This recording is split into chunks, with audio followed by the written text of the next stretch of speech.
Let us all appreciate the beauty and grace of our city's well-known churches.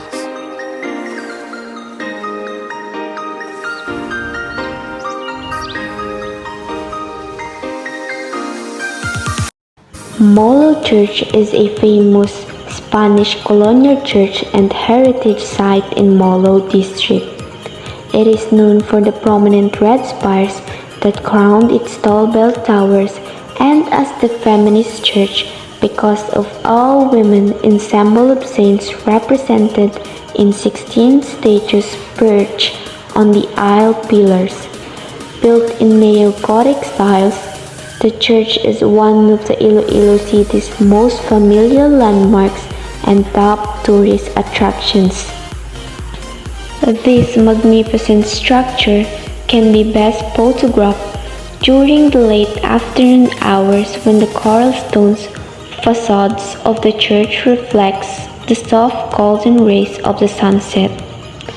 While you are there, take a stroll in and around Molo Plaza.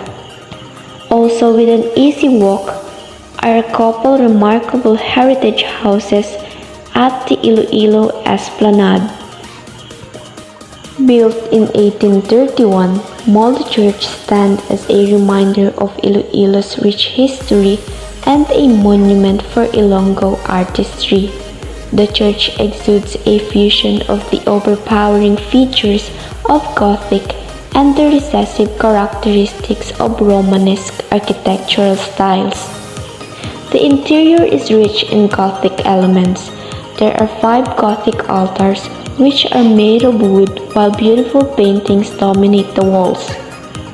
Female saints stand on each pillar, and a pair of interestingly decorated pulpits contrast the entire structures. The spires of Molo are yet the most interesting colonial skyscrapers in Iloilo City aside from the neoclassic belfry of Jaro. Women wanting to be empowered by the graces of women saints have place in Molo Church. This Molo Church have made coral wax or affixed with a mortar made from egg whites mixed with sand. Earned the moniker Women's Church because of the presence of 16 images of women saints inside. The centerpiece of the retablo is the image of Santa Ana, the patron saint of Molo.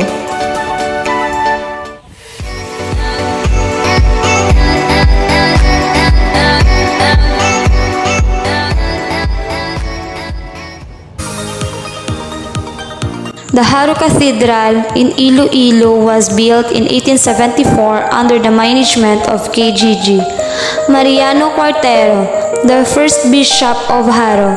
It was destroyed by an earthquake in January 1948. It was later repaired in 1956 by the order of KGG Jose Maria Cuenco, the first archbishop of Jaro. On December 20, 1856, Graciano Lopez, a Filipino journalist, orator, and revolutionary from Iloilo, well known for his written work La Solidaridad, was baptized in this cathedral.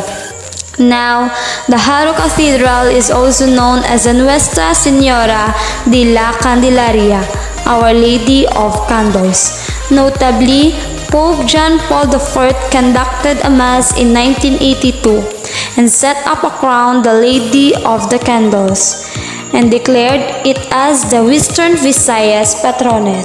The statue is carrying a child in her left hand and a lighted candle on the other. It is believed that the Lady of Candles brings protection and divine illumination to one's path if the persons asked for help. Fronting the Jaro Church is the belfry. Situated in the Jaro Park, it is preserved by the government officials to give the present, new and coming generations a glimpse of the past. This bell tower historically served as a lookout from the sea raiders. Every February 2, the centuries-old image of the Nuestra Señora de la Candelaria is the main focus of annual fiesta. The image is placed in the facade of the church, and one can reach the niche through a staircase about 32 steps in each side. Before entering the Jaro Cathedral, a monument of Jesus Christ and a monument of the Mother Mary, both inaugurated in February 1925, can be seen. The exterior's thick and sturdy walls, probably made from limestones, and the solid pillars inside the church make the church tall and strong against several earthquakes and typhoons.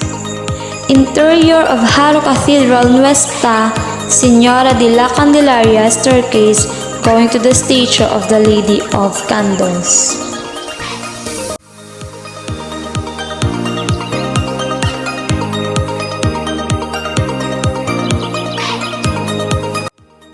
The first church in the city of Iloilo was built by the Jesuits around 1607 to serve the needs of the military station in Punta, as Iloilo was then called. However, on 29 of April 1617, the Augustinians established San Jose, a house of the order. San Jose Church, Iloilo. During World War II, the church was saved from being bombed by the Americans after they received information that Japanese were not held in the church as they were previously informed. Between 1980 to 1982, the church was renovated. A new marble floor was laid under the direction of poet-writer Father Gilbert Centina. San Jose Church is one of the few parishes in the Philippines still under the Augustinians. The original chapel had been built of light materials. Friar Mauricio Blanco, the first prior of Iloilo, named in 1873, started to restore and expand the original chapel. He later laid the foundations of the new church using stone and brick. The original concept was to build a church in the Byzantine architectural tradition, including 3 naves and a transept. Friar Blanco finally completed the church in about 1885 and in fact started to add 2 belfries in 1893 using several hundred laborers. They added a clock and a barometer to the towers and began the construction of the convento. The church interior has an arcade of Corinthian columns supporting a fox barrel bolt over the aisle. The main altar has some Gothic touches. A precious treasure of the church is an image of the Nuestra Señora del Rosario, discovered by Diego Quines during the Dutch siege of Iloilo on 29 of September 1614.